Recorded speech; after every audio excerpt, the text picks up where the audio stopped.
If your to-do list exists in your head, on your calendar, in your email, and a bunch of sticky notes, then this episode of Learning and Leisure is for you. Today, I'm going to share with you my strategy for staying organized when life, work, and school just won't quit. By the end of this episode, you're going to have a flexible 4-step system that is going to help you keep track of all your tasks, deadlines, and responsibilities. So, without further ado, let's get started.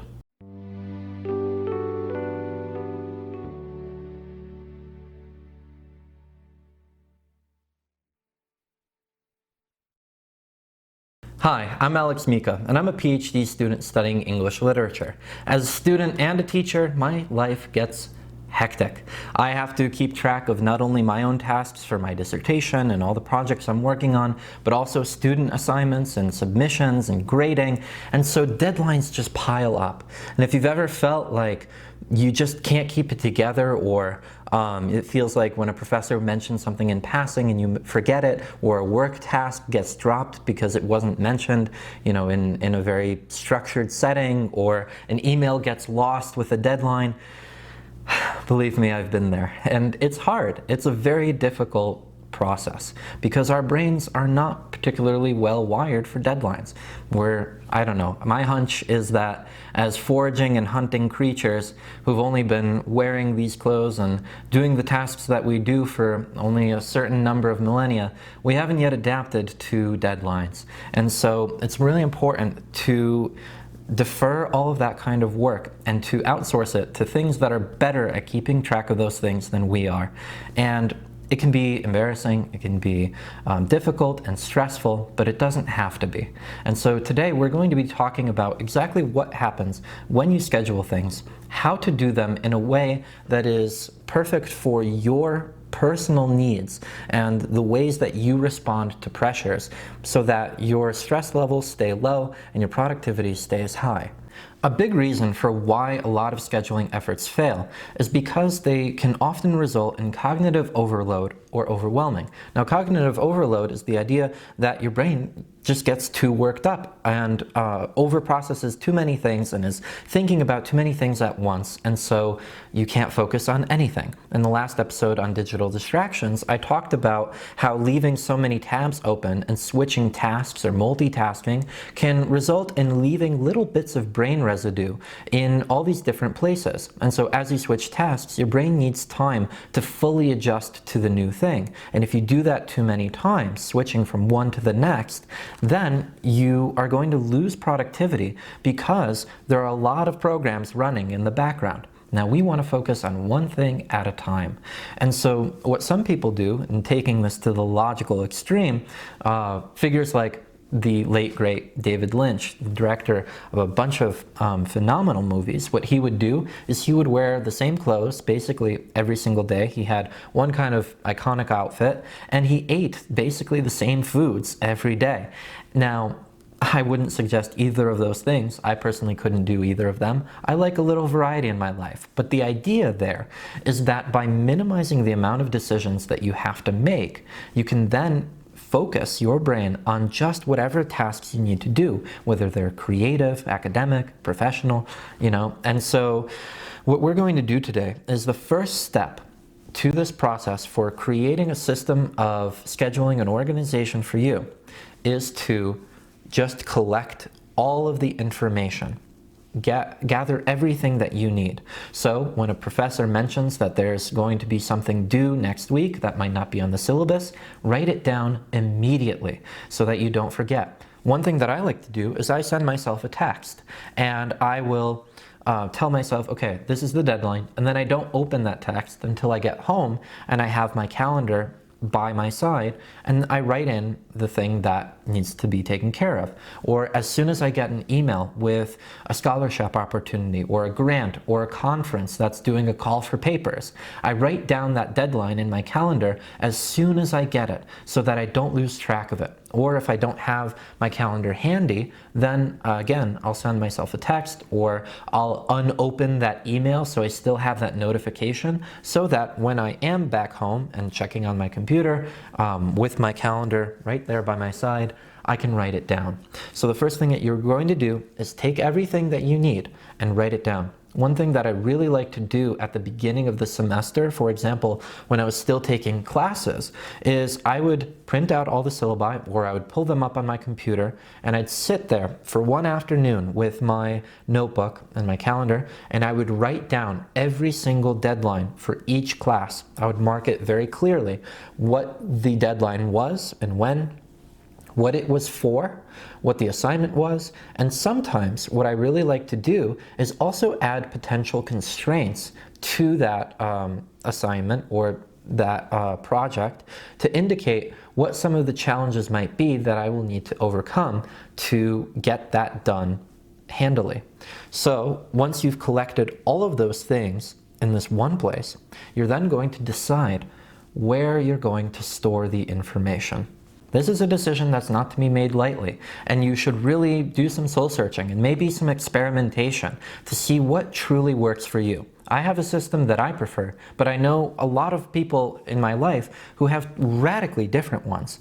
And so really, I think it comes down to about 3 forms of scheduling. The first one is the digital calendar, something like Google Calendar, where you can put in all these events, deadlines, tasks, and there's some customizability there, and you all have it on your computer, and you can access it through other things like your phone as well.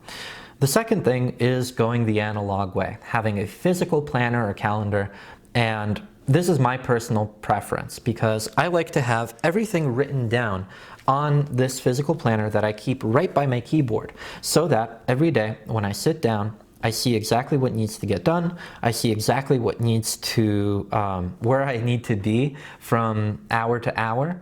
And by having both of these in one place, physically on my desk, I don't have to keep the tab open of the calendar. I always see, as I'm working, what the next thing is. And let me tell you, an added bonus from this system is the pure joy of being able to cross out a task as soon as it's finished. I cannot overstate how much I enjoy this little pleasure of crossing things out when they're done. So personally, I prefer the physical method because I'm sitting at my desk, I have it here. Of course, one of the drawbacks is if I'm in class or I'm in the office and somebody mentions something and I'm away, then I just need to remember to send myself that text or that email or something that says, okay, fill this in as soon as you get home. And that's the one sort of major drawback of that, is it's not accessible everywhere I am. The third kind of system is a task manager system. There's a lot of apps out there like Notion and a whole bunch of others that you can use with wide ranges of customizability that let you color code different tasks, that let you set aside particular tasks and deadlines in various buckets and categories. You can use these things to estimate how much time a certain task is going to take. And so you might also want to choose a kind of hybrid form, having things both in digital and analog, or in this task manager system and on a calendar, or you might even just want to do a sort of to-do list that gets updated every single day that you keep on your desk. Whatever system works for you is going to depend a lot on urgency levels. I like to think about people's productivity along an urgency spectrum, from underwhelmed to overstimulated. And so knowing what amount of urgency you need to get this kind of work done is going to be really, really important. And so I think people fall into about probably around 5 unscientific categories in terms of these urgency levels, or along this urgency spectrum. So let's break it down piece by piece. The best organizational systems don't just record what you need to do and when, they also create the right amount of urgency that keeps you productive without totally stressing you out.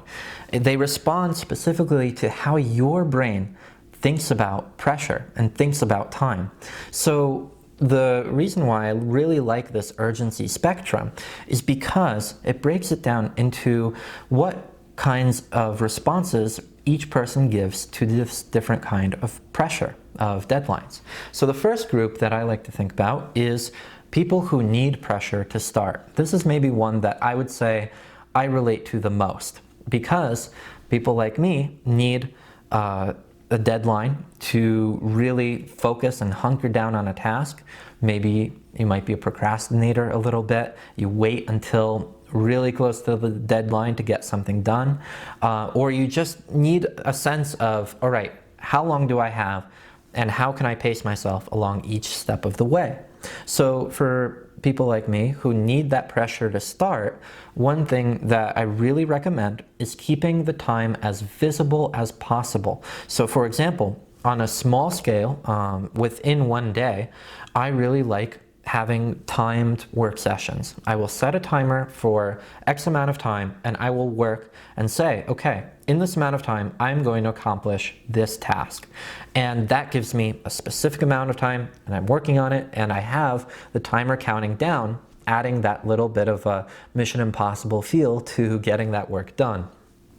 Other things that you can do are adding not just the deadline. So for example, you have a final project, it's to December 16th. You're not just going to put on the calendar the deadline on December 16th, but you might break that task down into pieces. And actually, I would say this applies to any of these 5 groups of urgency because breaking down the task into smaller pieces removes any abstraction and gives you a set of tangible steps that you can take along the way to this completed project. So I will give myself a deadline, not just on that day, but maybe a week before. I will mark in my calendar, hey, this is due in a week, just letting you know. And that really helps me because then I know, all right, if I'm not on pace, maybe I need to set aside a few tasks so I can really focus on this one.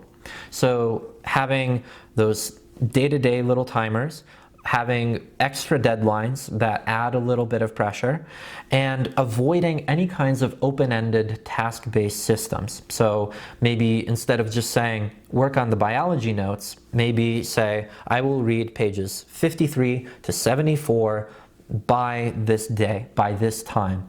And that gives you a tangible sense of, all right, this is what I have to do, this is when I need to get it done, and this is when I need to produce this product or submit it or show it to someone for feedback. So I really like to add extra mini deadlines and also reminders about those deadlines that happen earlier than the actual day itself, and this just gives that momentum. The second group might say, urgency makes me freeze. If you avoid planners at all costs because seeing all these things that you need to do totally stresses you out, then the goal of your system is going to be to reduce that pressure as much as possible. So what you might want to opt in for are the exact things that the previous group avoids. These are task-based systems. So instead of focusing on those deadlines or these really concrete timetables, then what you might want to do is say, today I'm going to work on this. Or you might make a priority list of 1 to 3 items that need to get done. Or you might want to use a system that says, okay, these are the tasks that I need to do, these are the ones that I'm doing, and these are the ones that are done. This 3-column approach spreads out the responsibilities and reduces the amount of cognitive load that you are experiencing at any given time. Things that you should definitely avoid are those kinds of timers, really bright and flashy notifications, and the overfilled calendar. You might really want to make that a little bit more sparse, or you might want to break down your calendar into a couple of them. So maybe just one calendar for the tasks and deadlines, one for meetings, and another one for miscellaneous or kind of, it would be nice to get these things done, but I don't necessarily have to kinds of tasks. So this is actually maybe an approach where you might want to break it down into a couple of easily accessible sources so things don't get lost, but you want to categorize those things and break them down so that when you look at any one kind of calendar, you're not going to get totally overwhelmed and just spiral out. This third group along the urgency spectrum is people who are productive until you drop. If you are someone who is highly motivated and works at a task until it's done or until you're finished or until you're just totally pooped, then this schedule is going to be for you. Under this kind of system, it's really important to focus on your energy levels. Because if you are someone who goes and goes and goes until they drop and then they disappear for a few days or even a few weeks, then it's really important to build in and actually schedule break periods. By scheduling in these break periods, you have to take them as seriously as the work ones. And also to build in buffer zones for the points where, in case you do burn out or you need a day of rest, you can use that day for that. Or if you have tasks that built up while you were working on a particular passion project, you can use those buffer zones to work through the other tasks that need to get done. Another really helpful system for people who fall into this category are doing a must-do, could-do, and an optional system by categorizing, color coding, or marking these types of tasks based on the level of importance and how much you absolutely should be focusing on this particular task. By breaking it into these different types of categories, you can then focus on those main things in the working periods. During the rest periods, if you're feeling up to it, you can do those could-dos, but really try to rest. And in the buffer zones, you can take care of some of those optional tasks. So if you fall into this category, really emphasize and be deliberate about incorporating ways that will keep your energy levels stable. Because a lot of times, burnout doesn't result from a lack of motivation, it's just a pacing problem. The next category is people who are driven not so much by urgency, but by meaning. If you're a meaning-driven person, then you really need to understand why you are doing this. You're the kid in math class who says, when am I going to need this formula, right? Or you're someone who really is intentional about thinking through what purpose this task serves, what skill it's developing, what product is going to come out at the end of it. So really thinking about the end results, thinking about the applicable skills that are going to go beyond this task can be really important. So one thing that you might do is not so much building in all these kinds of bells and whistles that are going to keep you going and motivated, but really thinking through what the purpose of each task is. So instead of maybe adding those constraints that I mentioned on that schedule, you might mention, do this thing because, right? And just having that really defined focus and purpose for each task might be the thing that drives you to the finish line. So I would really focus on project-based plans and breaking those down into steps and thinking about and articulating for yourself what each step of the plan is going to do for the next step or steps, or even go beyond that project. And then also maybe do some weekly or daily check-ins with yourself, saying, you know what, today I was a lot better at writing this type of sentence, or doing this type of data analysis, or this week I really worked on this skill. Next week I want to focus on this one. So your task might be a little bit more kind of metacognitive, or thinking about the process itself. And so focus on driving that intention home for yourself and making those tasks purposeful and engaging by focusing on the goals and the outcomes. The last category falls under unpredictable focus. Maybe you're someone who has days in which you are incredibly productive and you just can't stop yourself, and then you'll have days where you just can't bring yourself to do anything. Or you might have one day of really hyper-focused ability, and then the next you can't choose one task to work on. So for this, we're going to need to be a little bit flexible, but it's still really important to have that balance of the structure and the flexibility. So one thing you might want to do is to offer yourself a task menu. This is a list of things that need to be done over the long term, but you can choose which one is speaking to you in this particular moment and allowing yourself to pick the one that is standing out. The next thing is to have those visual timers. Just like with the people who need that pressure to start, this might be one category in which you might want to have that physical clock on your desk, or having a timer and setting that timer and saying, all right, now that I've picked this task off of my menu, I'm going to work on it for the next hour. That's all. Or even maybe less, half an hour, 15 minutes. Make it into these little tiny chunks and then say, you know what, if at the end of that time, I feel like I need to move on to something else. All right, listen to your body. Remember that you might be leaving a little bit of brain residue if you switch too many tasks too quickly, but follow your instincts and set yourself those timers to think about where you are and what is working for you, what isn't, or if there's another task that you might be better suited for in this particular moment.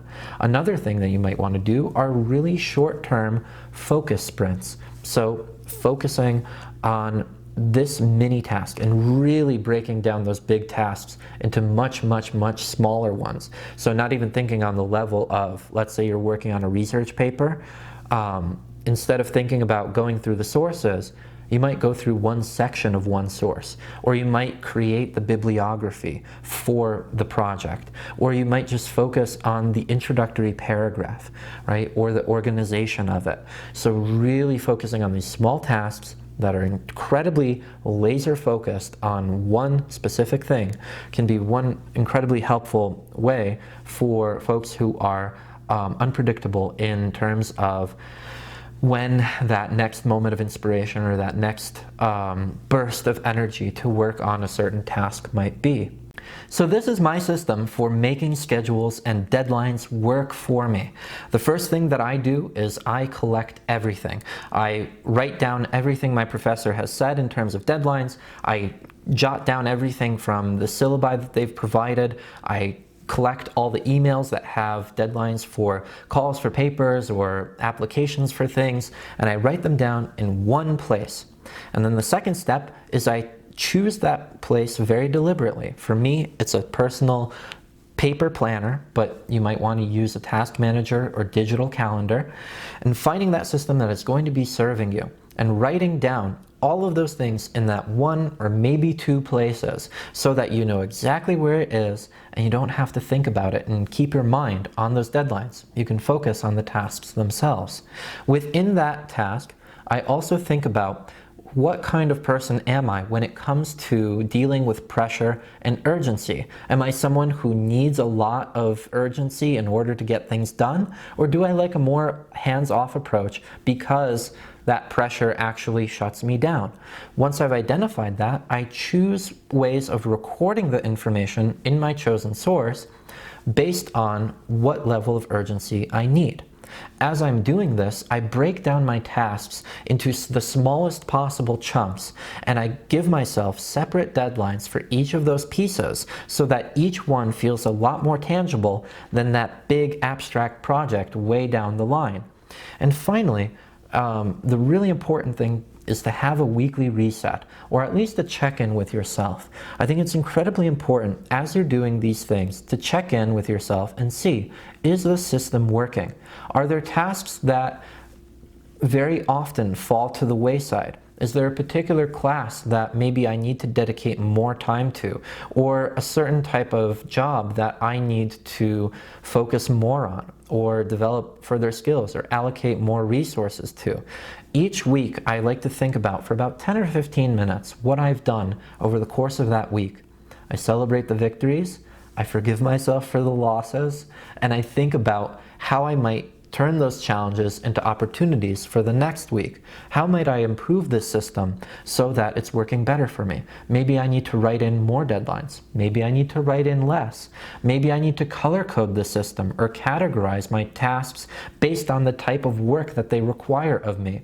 And I know that based on my own personal natural limits that I can only do so much. So it's really important to check in with yourself frequently. Maybe every week is too much. Maybe once a month is enough, or maybe you may even need to do it more often, a few days at a time, or every day if you're someone who is a more meaning-driven person.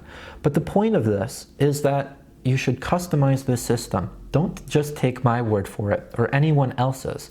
Scheduling and dealing with stress and deadlines and pressure is a very personal experience. And so I really encourage you to think about all the possible tools that I've offered today and try them out for yourself. Give yourself a trial run with the different types that seem to speak to you and see what works. And once you've done that, maybe come back and leave a comment and tell me which strategy works best for you. With that, I wish you all the best of luck. and I will see you all in the next episode. Take care.